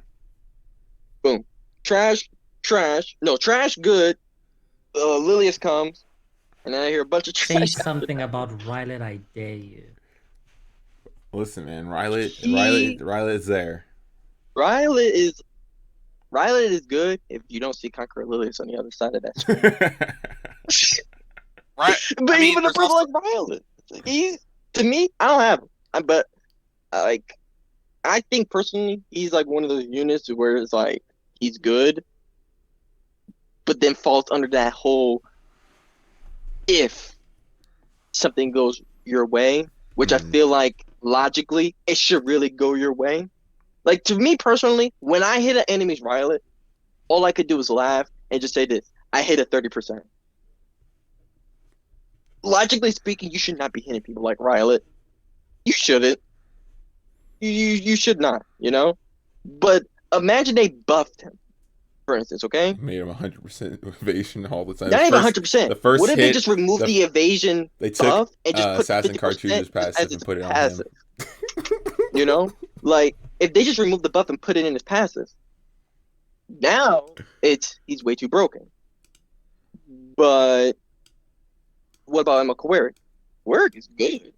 But then if you really look at it, the people who could 2-turn silence and stun him, nobody uses. No one uses Ice Domino like that. No one uses a Broman, ML Roman anymore. I haven't seen no one use him since season 2 or 3. So I don't know where he went up to. He's on Don't worry, vacation he's or gonna be something. coming back. Jacko's here, all right. You don't need to. Right. You don't need to. Jacko is now about to be a thing. You You know, don't so enabler for every kind of nonsense. But let me interrupt you there, Kato. You were about to say something. I don't want you to lose your train of thought. I was just gonna mention that Riley. I don't know, man. Riley's in a weird spot. Partially because one, uh, there's one because Cleve is a thing, and it's regular Violet is superior to Riley. Against Cleve, which is pretty much the most popular playstyle at this point. And secondly, like what he's still countered pretty heavily by Rimuru. Because you can just starts off steal with the buffs. evasion buff. Yeah, he starts off with buffs, and then there's also Archteam and Mercedes, which is starting to like see more play, and of course Hwa-Young just like one shots him. So Because he's so squishy. yeah, so Yeah. it's there are some, and unfortunately it's not just Rylet that's like this. There's actually a lot of units. Like I could tell you all about Pirate Captain Flan and about how everyone under the sun counters her, but he's not good. I've seen I've tried to tell like a lot of people, even new players who was like enamored with her, like excluding her looks, obviously. I don't really care about looks like that, but they try to say, "Oh, she's super good." She's not. Would you do make her good? I watched like I don't know if y'all seen Kana playtester yet. Watching them playtester was probably like the worst thing I've probably seen in a long time for a debut for a unit in RTA. She just really just didn't bring on paper. She could bring a lot to the table, but when you really seen her in action, she just no. But now think about it like this: people are going to probably most likely complain about her. What is Smelly going to do down the road? Buffer. You said Buffer. you said Watch ML what's going to Kerwick do. buffs. That's crazy. I just Boom. happen to have it right here. Again, I'll read it. No It says, ML5 buffs. In the future, Right. we will not improve 5-star Moonlight heroes that are not used as much unless we confirm that this is the way that it will improve the current game state. Right. So pretty much the game state right now, as of this moment, they're viewing the game as a cleave game, as a speed game. Bland would technically help in this current meta right now. Kind of, not really. Not really, Not but at kind all. of like If you really she's think, if she was a mage, it would make a little bit more sense because then you could S3 with she Necro literally was Undyne. meant to work as like a. Here's what I thought: you run Rand, Caesarea, and her together, which I feel like honestly at that point is overkill. But just for humor's sake, okay? You have Rand go strip, Bland goes next. Oh, I'm sorry. Caesarea S2s pop off, push everyone up. Bland goes next. Now she pushes everyone back, gives more bombs. Caesarea goes. Now she blows up has all those some bombs. extra bombs, and now she blows up everyone and one shots the whole enemy team at that point.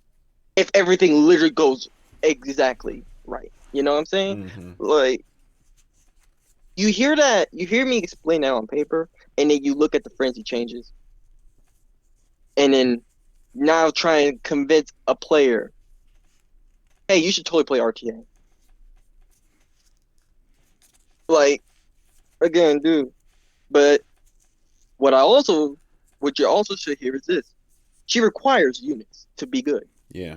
Koeric, after his buff, he and C Lilies are literally on the same tier. They are a general used unit. General You can units slap them are into any good. team. Are good units. Actually, here's a good general unit. Again, I would like to reiterate: is Crow. Crow was the first general good unit because you literally could run him in a team. If you need a tank, you got him. Even if you were trying to run a little speed team or whatever, if you needed someone to mitigate damage in case you failed to kill somebody, guess who's there to save your butt? Crow is. Crow is like your freaking life alert, I guess you could say. You know, that was it. My man's out here singing the love song to Crow. You're right. Hey, bro, I will praise Crow, bro, for what he has done for I mean, even for me. But Dorvis, Kral, man loves his defense units. Yeah. yeah, but like then you Prowl's see things great, like good players. Kowaric and Lilius doing stuff, and it's like even for what they do, even as journal units for what they do, you're still incentivizing speed teams. So while this little break of Mystics is going to come up, and like Breaker you say mystics, you mean too, the most important time to actually use all your mystics because they're right? So re-releasing while all of this like the break is meta happening for a lot heroes. of people who are trying to catch up for these MLs and stuff, which by the way is really only catered to spenders. I'm just going to say that right now, unless you're lucky. So Wait. Hold on. Say that. Run that back again. No, I'm just saying. What were you talking about with the? Because I was trying to Mystic, read. Because there's something else I'm missing in this balance notes that I'm trying to make a point on. You were saying, is it these your Mystic, because? this Go ahead. Mystic break that's coming up. Yes. Is that what you were saying? Okay. So are you Uh, specifically with the Awaken update? Are you talking about the custom banner, or are you talking about the where they're going to start from now on, start rotating sections of 3 Oh, I'm units? just saying, like for these next few months coming up. I like the idea of the whole every 3 thing. Don't get me wrong. I like that part. So we've I had a mean, like for these conversation next with few this on months coming up stream, though, and is I'll give you, I guess, an insight again from us. Is we don't necessarily find that a bad thing. It's just it's bad timing because they put so many amazing ones right in a row that a lot of people want. Mm-hmm. But the yeah. issue is if this is just the start, but it's gonna ever forever be like this is fine because we're gonna get them rolled through a lot more often now. So it's Mm-hmm. not Oh as big no, of a deal. It's just right now if you happen to have if you want Kowaric and you want yeah. Arc Me right Demon and you now, want I Obstinate, want. it sucks It's for actually those literally players. 2 of those people is actually what I need. Like for me right now, I need Kowaric, and I actually do want Archdemon Shadow, and I want Conquer Lilies, which I'm assuming this custom banner, which I had a Do debate not about get it. with a friend of mine. We were trying to distinguish this past 6 months thing where he Nope, it said doesn't six work. months. If you read the text, it is from the start. It will be in. So the last new unit that's going to be in it is Bellion, and as far as the last new 4-star will be Angel of Light Angelica. I actually just made a video on this today. Oh well, then Um, that's trash then. But I'm gonna have to take. Well, then screw it. I don't know. But like, I so can't. Let's say so. Just Like pull 3 her units right there, forehead. right? Right. So as a free-to-play player, there's 3 units of Trenchase: the AOL, Kowaric, and Archdemon Shadow. Within literally 3 months, I don't. I feel so as then though here's what you Mystics need to and do. stuff should be like a whole I'll different give you your topic, advice right but here. like, You set up the custom Mystic banner and you set it up for Arc Demon Shadow and AOL, and then you use the custom Mystic banner to get that combo out. Don't go pull it on the normal banner. You're gonna have to go through the custom banner and use it. honestly, I ain't gonna lie to you. I didn't even think about that. All I thought about was only the AOL, but when you mention that, it does seem like a pretty smart idea. Or guys, remember April 14th, big changes coming. Just use The all your 4 to 5 tickets. star tickets, bro. Easy. Hey man, listen, bro. As a person who witnessed that stupid Galaxy bookmark refund Yeah, I thing was there last too. time, man, I don't know what to tell y'all, You but talking about more 4 shoot, star, 3 stars? I've seen a lot of fours and threes on people's screens. I ain't gonna lie. So, but then even okay, and then that whole little Moonlight Pity thing too. Uh, the last Moonlights I've done, the last 3 ML pulls I did, not this one today because I pulled 3 star, but the 3 ones previous to this one was all 4 stars. I'm literally only need AOL, and I post Angelica, Shooting Star Cotties, and freaking Geronimo Purgus. So Hey, at seeing least a you got 3 ML4 different ones. isn't really nothing crazy to me. I feel like to anybody. I mean, I just Like, did 3 the other day, and I got Leo, and Cdom. I'm like, wait, why did I get 2 identical ones? The odds are but against that. so like I feel like the whole little pity thing for like 4 or 5 star every 30 summons, It's a step in the like right direction, but it's hey, a step in the right direction, but it's still bad. I still yeah. prefer my system better. It's more expensive in the long run. The TLDR is basically you have what we've got on the Mystic banner now. Select the 5-star, select your 4-star, and after 200 pulls, you can pity the 5-star. After 100 pulls, you'll pity the 4-star, depending on how you select it. But honestly, I it's a could step in the agree, right but direction. Hey, they're starting to offer off a guarantee now. Now you won't have those people saying I did X summons and didn't see a single I did spark. Well, now 50, you'll see a 50 spark. summons, bro. 50 summons, no bro, 4 or that's 5 like, stars. but like Moonlight Summons, bro. I can't wait to see. Well, they did say from the beginning of the game It's to now it's for the all refund. yes, it's all. But like from now on, every 30 Moonlight Summons. So, do you know how much that is? That's How many That's summons like that three. is? That's like 3-4 weeks of just saving Jesus. for gold dude. coins. Yeah, it's like what is it? It's like six. It's like 30 gold coins, right? So for Uh, per That's 6 pulls, right? yeah, Or it's no, the no. six Yeah, six 30 transmits. 30 No, is no, hold on. 30 is That's 6. no. It's 30 times 5. That's 150 galaxies. Because it's 30 physical full. It's the way I'm understanding. It's 30 physical pulls. yeah, It's it's not 30 30 physical Moonlight bookmarks. polls. Yeah, so it's No, it's 30 not 30 physical pulls. bookmarks. It's So 150. yeah, so 150. That's a lot. Yeah, that's gonna take a while. A while, right? And we have our 1 month Moonlight Summon, right? Mm-hmm. So instead of waiting like a month, we're waiting more. So I don't know from the math, but between now and the beginning of playing Epic 7, if you went strictly just off of the monthly Galaxy bookmarks, you have exactly enough for 4 to 5 star tickets. 4 years of just the check-in rewards is enough for 30 summons. As far as other things, like let's say gold transmits, if you look in your reputation and look at how many gold transmits you've gained, the max amount you can gain in that reputation is like 600 or something like that, right? And that's equal to at least, I think it was like 4 or 5. 100. That's like 100. No, I'm sorry. That's Right. I think that's 500 Moonlight bookmarks. Yeah, that's 500 moonlights. That's like 4 or 5 tickets right there is what I'm saying. Yeah. Yeah. Yeah. You're looking Yeah, at 4 I or see the 5 math now. moonlight tickets from just that. So if you play day 1, you're at least guaranteed, I think, 4 to 6 tickets. For newer Wait, players, hold up. it's gonna be a little bit rough. It's 500. Yeah. Yep.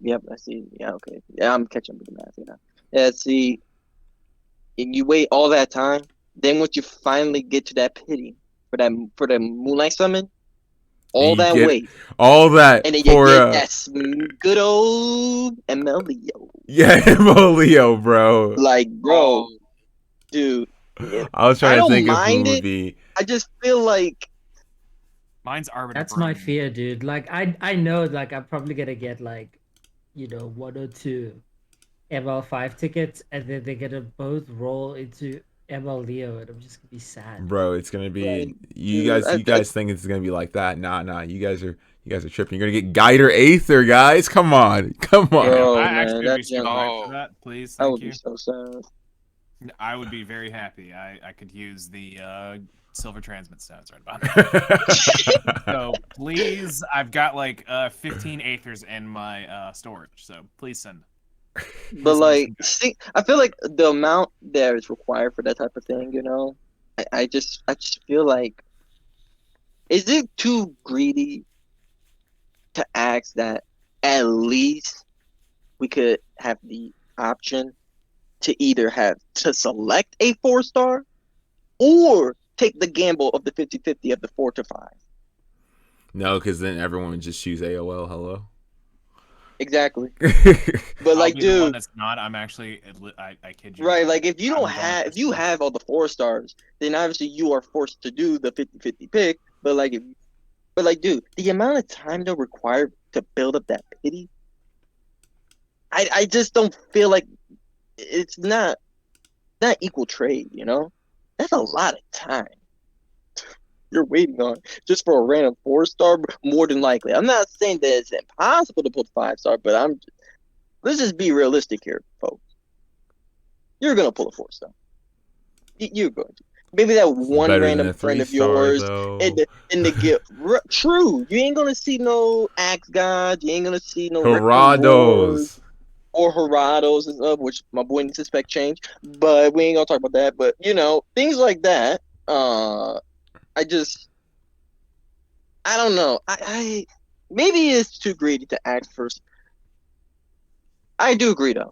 At the beginning of my topic, I think it's like I think it was Naniga who said it's a step in the right direction. It's just Refine it now. yeah, just refine it. It's not really. Honestly, and just a quick poll from everyone here. What would be the where would be the way to refine it? Is it increase one more monthly galaxy? Is it more gold transmit stones from somewhere else? What's the just everybody's opinion? What would be like the one thing that would make it Let's talk about better? this real quick. They could fix it with one simple move. All right. If they just change the guild shop, all those fucking armbands to fucking coins. For like the gold transmit stones, those change to coins. You get 2 extra gold transmit a month from just For Brave Crests? yeah, for Brave Crest instead. Right? I agree. Those mystic medals, Brave Crest instead. Yep. Okay, that I agree with that one. That would literally help so much with newer players. That and allows just players. new players to actually start pulling on that a lot earlier because it's a lot easier to earn Brave Crest as a new player than it is armbands. And from a new player's perspective, new players need to be trying to worry about getting Proof of Valor or a Symbol of Unity first before they ever go down that deep, long rabbit hole. Right. Not gonna lie, I think what Zig said kind of. I agree with that point too. Do something better with the guild shop. Even these current guild shop changes, I want to burn my yellow one so badly. Just please let me convert this. Bro, I got like 5K of them just chilling. Like, dude, I don't know.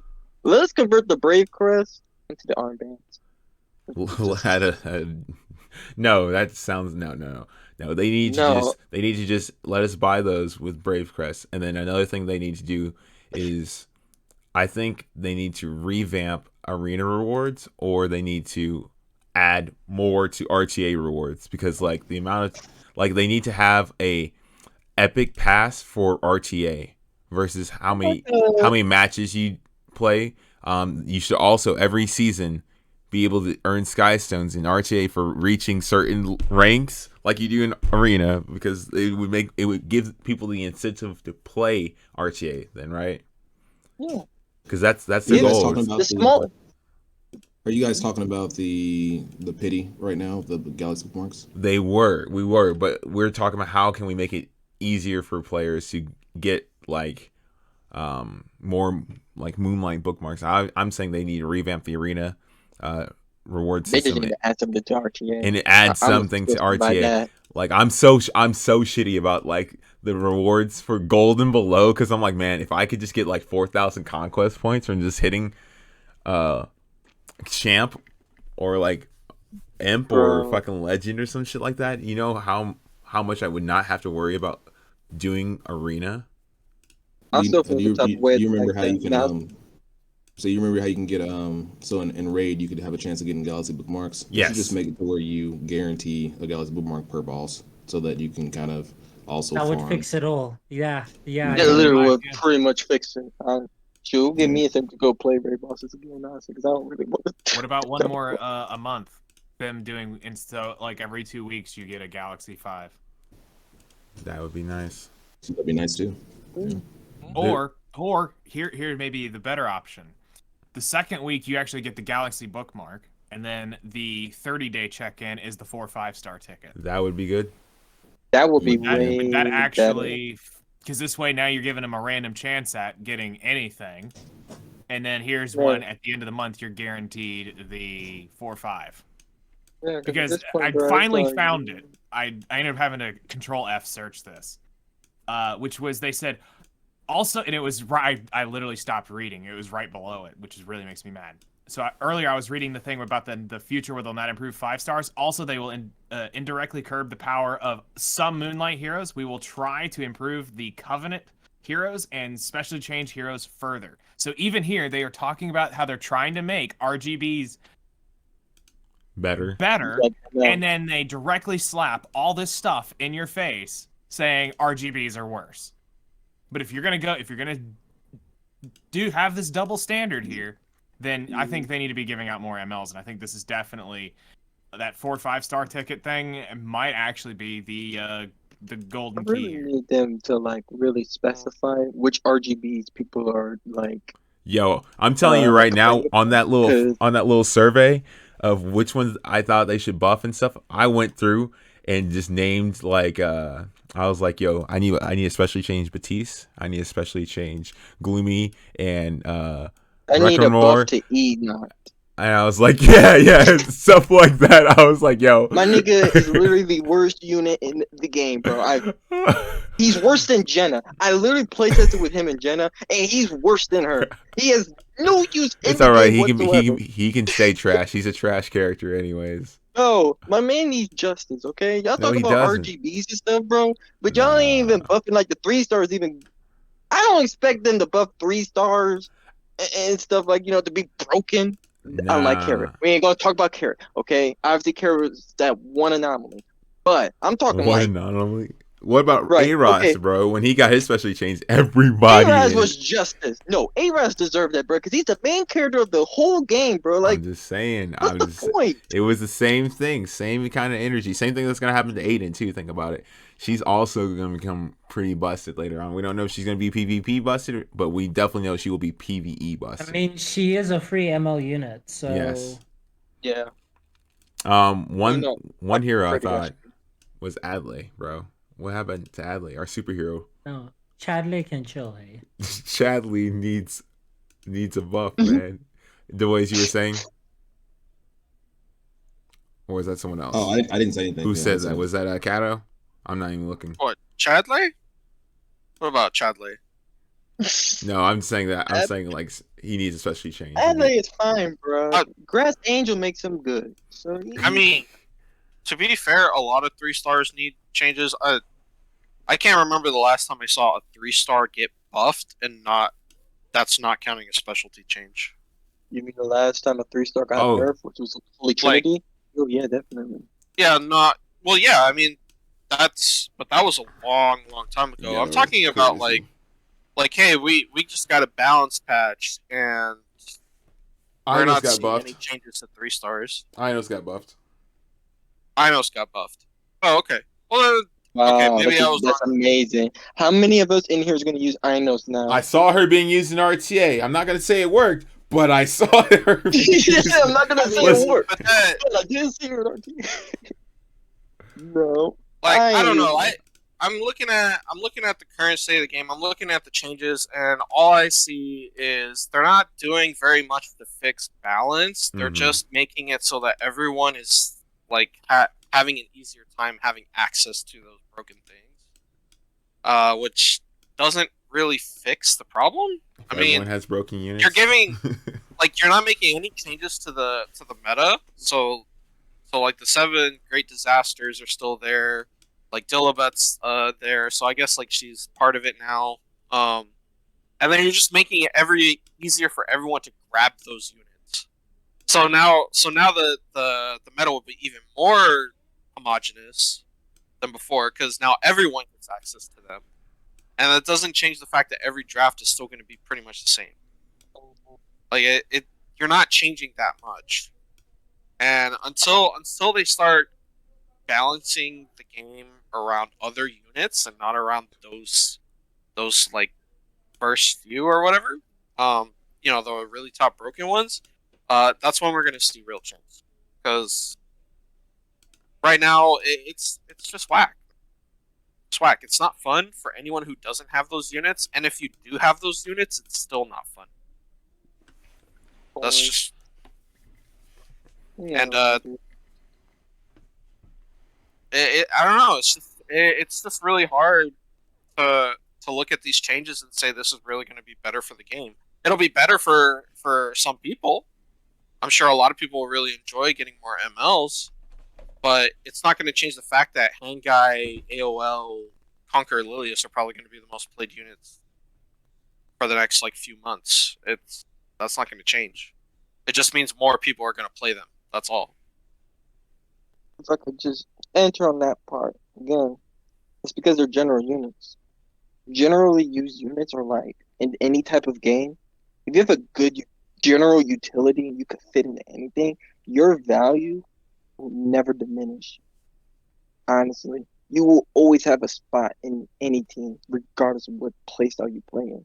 There's cleavers out there who I've seen sometimes pick Conqueror Lilius too. Like it's it's ridiculous, but she's playing her role. If they make more units like that, I can't say it's not going to be a good or a bad thing. Because honestly, like general utility units are like that gray area of either they could be super busted, depending on the situation that the game is in, or they could be just very niche too, you know. But they're available to everybody, to any playstyle. So it's in that weird spot. ML Kawaric, generally used unit, really good. Dispels, grants an attack buff, grants immunity. Helps out a lot of aggro players. Conqueror Lilius grants a vigor buff, which was a very special buff to literally like 2 people in the game. And now she can grant it to everybody. A free attack 30%, defense 30%. And also could remove debuff by 1 turn. Roll back a debuff by 1 turn from the whole enemy. And also take 1 person out the game. So, and also does dual attacks. Kawaric does CR pushing on his S1. Yeah, I understand. It's like general units are just way too good. You will see them probably, unless they make a unit that completely just like overshadows Kawaric and You said 2 turn Lilius. stun and silence? That's crazy. I bro. mean, okay, If you could make a unit that has a high base speed that could control both of them, then now I would say that's the only way for them to be off the meta. But then guess what? If the unit like that exists, then yeah, everyone's just gonna run to that unit then. yeah, of course, and we're not going to see a new one until what, June, July, anyways. Well, that's as far as a ML unit. As far as MLs go, ML like, and then, well, all right. Here's what's bugging me right now. We have Jacko coming up, right? Mm-hmm. Everyone thinks Jacko is going to be great, but Hand Guy banner is also coming up. Yeah, that's So literally... now everyone has Hand Guy, and everyone has Jacko. Which one's going to come out on top? I'm telling you right now, Hand feel Guy. like- But at the same time, we're getting pre-bans or double pre-bans right after that or during that same Yeah. breath. Like all 3 of those things are all in the same breath of Jacko, ML Kawaric, and then Right. double pre-bans. So you're gonna be seeing double. Jacko. You're gonna be seeing 2 weeks later, double it's gonna be Hand Guy. D little bit Kawaric bans, and then just fucking Jacko thrown in with AOL or some bullshittery. Right. Yeah, But even then, like, I don't know. What is your thoughts on Jacko? I think she's a Caesarea. Think of it like that. Think of her like a Caesarea. She can be put into a lot of teams and it works, and she can do the thing. And it doesn't matter if she does anything in the entire match. She just has to be there, right? I Like, just feel like she kind of. like I ran a team the other day with Caesarea, right? And I even need like past her place using her S2 was not necessary in the entire team comp because like the team comp was really wonky. Like I drafted like 2 AoEs and my last AoE pick was like LRK or something like that, right? Like she was just there and it worked because like she activates with it was I use Ran, Acid, LRK, Caesarea, and I chose Rowana because they had SSB, Rim. They had a bunch of like just bullshittery, right? And then they brought in Desire a little bit and I banned her. And what could they do besides, I don't know, they could have banned her, but then they would have not killed LRK, I guess, at that point. But at that point, like, right, I just slapped her in there because I knew I could get away with bombs. Right. Yeah, it's like I said the same thing with Jacko. It's like she just she's a unit that brings her passive is a whole artifact. Yeah, and we already know that Abyssal Crown is a very annoying artifact and how strong it is. So the fact that we're being able to get a free artifact on any unit changes things up where previously you need to have Abyssal Crown on mages, right? But now you can start drafting more books or other artifacts that could help the team in place of I that. feel So like that's the think about trend. that. You can bring back Basar and he could hold book and still get Abyssal Crown. Right. I feel like that's a trend between the frenzy and Jacko.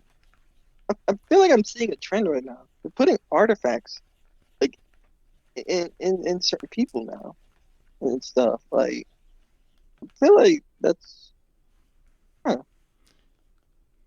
huh. And listen, I don't know. I that really might be a discussion. I'm planning on having a whole nother podcast once Jacko uh, comes out and everyone's play tested her a little bit to see where she's at and how she's being used, and we're going to talk about her then.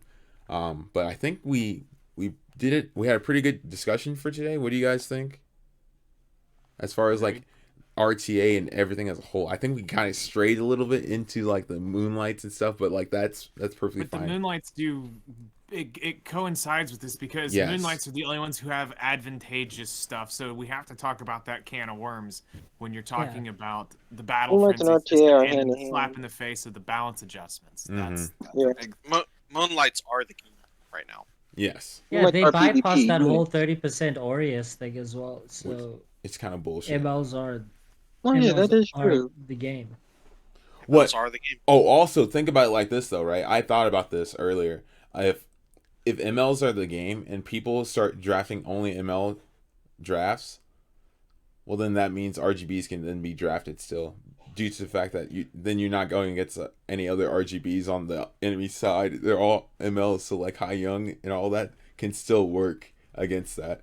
I mean, like the thing is like as soon as you draft one, you're just gonna get counterpicked. Yeah. It's just like, all right, cool. Let's say Rock, paper, I scissors. pick hand guy, Yeah. and then they pick Landy. Now I pick 2 fire units and ban whatever water unit that comes out, and you lost. Mhm.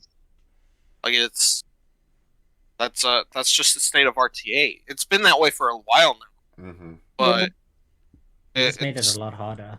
They yeah. just made it not even hard. It just kind of made it more blatant. Like people, you know in the back of your mind what RTA it is, but then Smilegate just kind of just make things over. Like they just overdo it now. Now they just made it Like blatantly Basar, obvious. You have to RB. do this.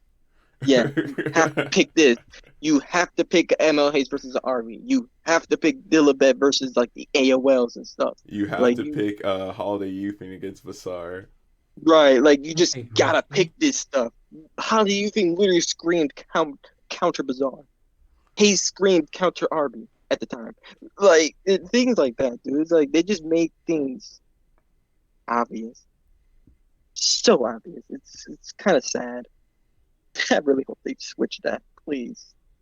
I mean, I would just like to see more safe picks. I mean, because right now, like you can't really pick anything that's safe. There's nothing safe. No. Like you go Conquer Lilith, they go Pyra. Politis and Pyra, right? Let's say you want to use like Hand Guy. Well, okay, I think Hand Guy is probably the exception, but even Hand Guy has counters. Yeah, But Landy, there was a LQC. Yeah. there was a I've time seen so many people go pick LQC. there was a time where like picking FCC like as your premier tank was safe. Like she wasn't broken, but she was just good. Like and she was safe. Yeah. Well, now you can't even pick FCC because as soon as you pick FCC, you're gonna be hit with Huayun. You're gonna be hit with Opsig. Rimuru. You're gonna be hit. You're gonna get hit with Pyra. Like there's so many units that just say, all right, well now my quote unquote safe draft is no longer safe, and the game is just counterpick this, counterpick that. Do you have the answer? Did you roll the answer? Didn't. Well, too Best bad. thing I've ever heard is that RTA is just a rock paper scissors game. You just gotta play rock paper Yeah. scissors with these people. Yep. I pick sure. Violet. Okay, I throw paper. I go solitaire. Yay, I win. Like wow. And it's you gotta switch it. I'm just gonna leave it at that. You gotta do something different. But we'll see. Awaken update is coming next month, so crossing fingers. Is anyone else going to be who's all pulling Jacko? Everyone? I'm pretty sure. I know. Skip Yeah, I She's mean, a it's a limited limited unit. unit. I have to pull her. She's a limited. I am I'll fully probably be skipping. pulling it. I've got a Maybe- couple weird ideas. I think it's a copium to skip limited units. It Yeah. depends on where you're at, but yeah. Like I've been struggling a lot on YouTube comments right now because I'm having people ask me who to summon on, and it's like, okay, so your mentality, Kato, would be pull everything. I think that's a parroting mindset depending on where you're at, because a new player right now has also got to consider, like, say, that triple banner that's coming. Mm-hmm. And that triple banner actually holds more value to them if they're going to put 600 bookmarks into it, because they could, at that point, for a new player, being able to pick up Tamarin, Landy, +1 is monstrous. Where, yeah, all limited units are must pull. It depends on where you're at in the game. Once you get established, yeah, sure, pull everything because then you have it. But once you get past that, no, you have to make decisions. And I'm seeing a lot of people inside YouTube comments. I've got 150 on one video where people are literally asking me, should I save? Should I wait? And I try to help them out as best I can to get them in that direction of where I to would go. say if any new Jacko player doesn't do a lot for newer players. No, hell no. Like right now, I'm helping 2 new players out, and they are trying to like see if they should pull for like ML Flan and Hell all that stuff. And no. I told them, I said, "Do y'all have Dizzy? No, then y'all need to summon for Dizzy. Y'all worry about Abyss, then pull Dizzy. Y'all are Here's in the the thing, early this stages is of something that Abyss. you need to consider. You don't need Dizzy. No, but that's- Dizzy help make things She so makes it much easier easier. for the new player to help I know. progress Like I said- faster. That it's like I know. you're gonna help them. You're gonna help them speed up the gap of where, not fully fill the gap of where I'm at versus where a new player is at, but help speed up the process in a sense because they want to hurry up and play the game. You want to play the game. You want to play RTA. Dizzy's gonna help you speed up the process for the PVE content of Not things. really. That's the thing. It depends on where they're at. If they're already plus 6 floor, like 60, 70, Dizzy's starting to fall off. Like, you can't Curious Cheese everything. And I didn't Curious Cheese a single floor. I actually did not use Dizzy from floor 1 to 100. Didn't use her at all. So that's where I'm like, a new player. No, I agree with you. You don't need her, but it's like everyone could. But that's the thing. She's Everyone gonna fall off, says that though. too. Yeah, because As you get down eventually with they this, made her. it's gone. But by the time you reach like floor 100, by then with Dizzy, you already have like a lot of units. By then, you don't need her. But the fact that she's helped, and not just Abyss, by the way, she helps you out also in the early games of Wyvern. Because right now, where those 2 guys are at, they're trying to do Wyvern 10 and 11. I know. And Dizzy's gonna there's help you better- out there. Not really. They don't That's a even, discussion. and we they're can gonna have give off. away Sigret too for free eventually as Yes. well. Yep, that So- will start on the Awaken update. But Like- the thing that I will say is this: you are correct that she will help out, but once she gets past Abyss, she's almost a dead unit to them. So that's why we have to be careful as a general set of a community when talking to the newer player community. So those players that are brand new to, say, 3 to 6 months in, you walk a fine line because it depends on everybody's progression. I was a player who started last year just right before the Guilty Gear announcement. I had a whole month to prep for it.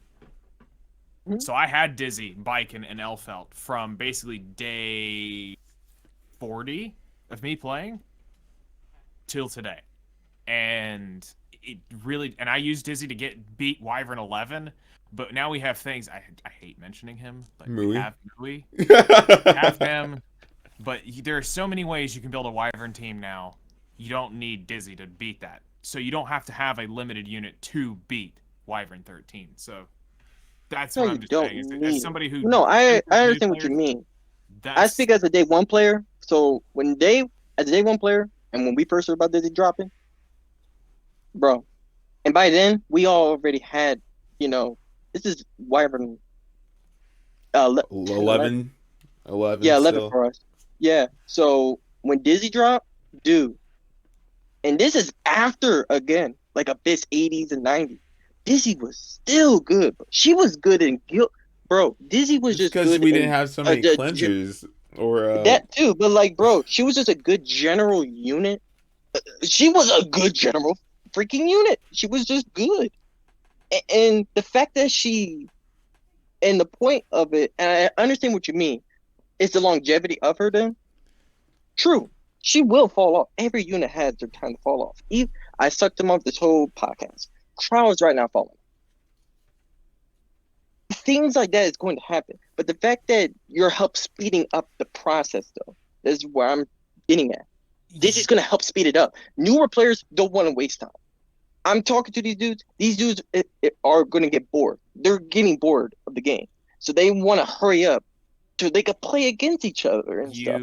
I don't know what to do That's with the them. issue though. That's a them issue, not Yeah. a game issue. Because if you hurry But them even up for to that point, it's gonna come gear versus unit pools, and then it's just Yeah. gonna go downhill. Like I said, this isn't a conversation we should have on his podcast. But well, no.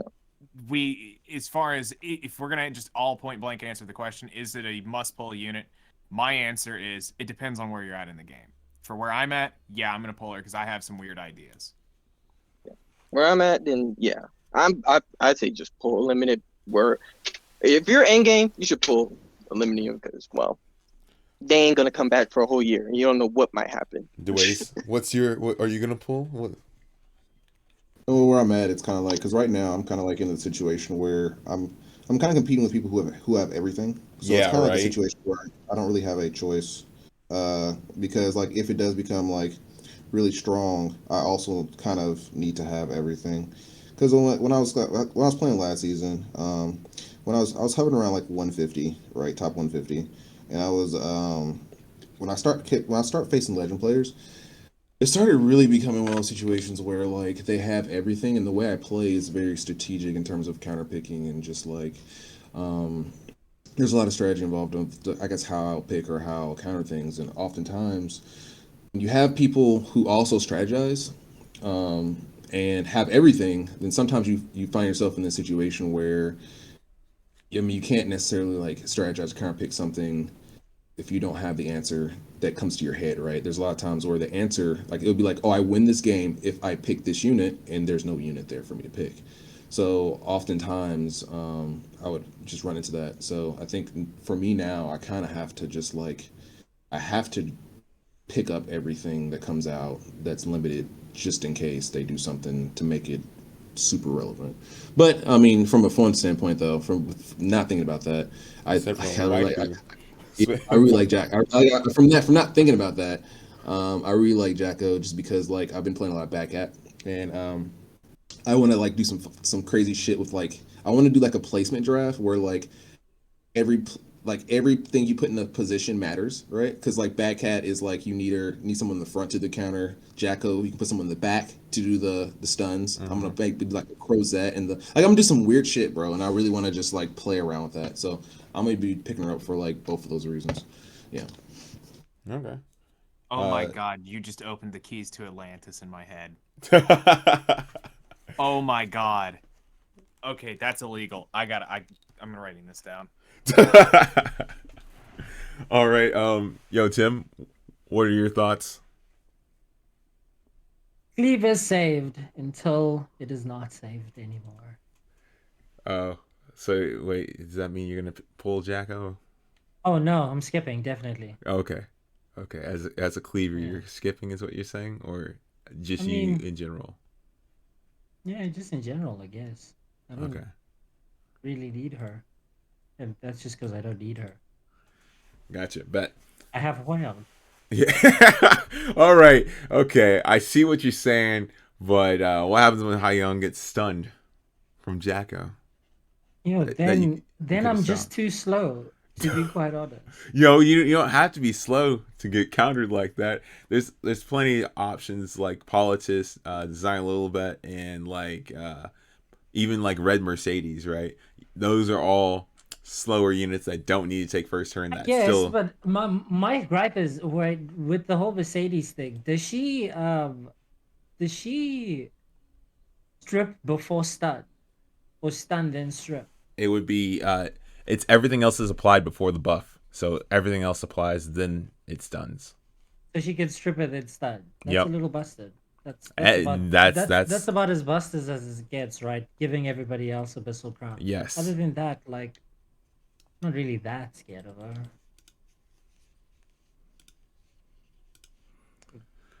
So yeah, it's gonna be interesting. Kato, what are your thoughts? Jacko? You gonna pull? Of course. Bet. Me personally, I think if you are in game, right, you're focusing more so on RTA. You're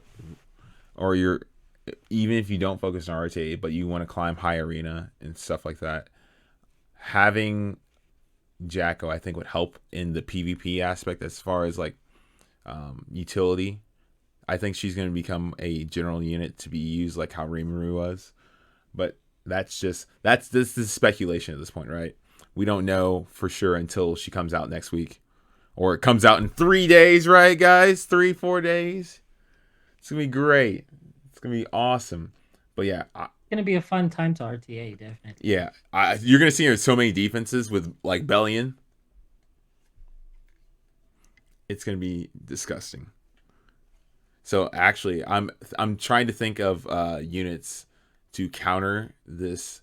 If she starts becoming a thing, how do you counter someone that has Abyssal Crown? And I'm looking into like units that can't be stunned, that have inherently high ER, or use hand guy. You can just Hand guy. you can just skip all that, just hand guy it.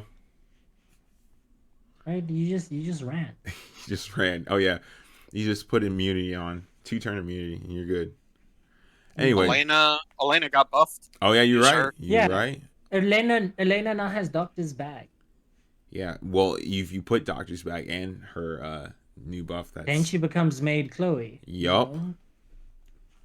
There's definitely a So- lot of ways. There's a lot of differentials that we have to take into consideration with this meta as well. Like obviously single target cleave is gonna be super strong because you can just stack sashes on Watcher Shuri with Acid and A Coli and then 2 mages for the soul burn. Acid by himself you know is what too I'm busted saying? in this meta because of his 30% CR plus the 15. That's literally basically 50 CR Right, he off moves of a up. kill. He moves up 45 plus the sashy, so he moves up half a CR bar every time you like. Kill. Isn't that fucking stupid? So, yeah, I agree. It's gonna be a fun time to play RTA. Just everyone, if you're playing RTA right now, just draft Politics. You'll be all right. Anyway, thank you guys for joining. Thank you guys for listening. We'll see you guys next week on the Jacko podcast. I don't know how many of you guys want to return, but I'll get with all you individually afterwards. And yeah, I appreciate everyone here, and we are going to sign off. Bye. What is up, everybody? It's your boy Z5. If you enjoyed the video, please leave a like. Comment to see what you want to see in the next video. I'm always trying to create more content for you guys. So in order to make better content that suits your guys' needs, I just need some feedback from you guys down in the comments below. Thanks, and see you guys in the next video. Peace.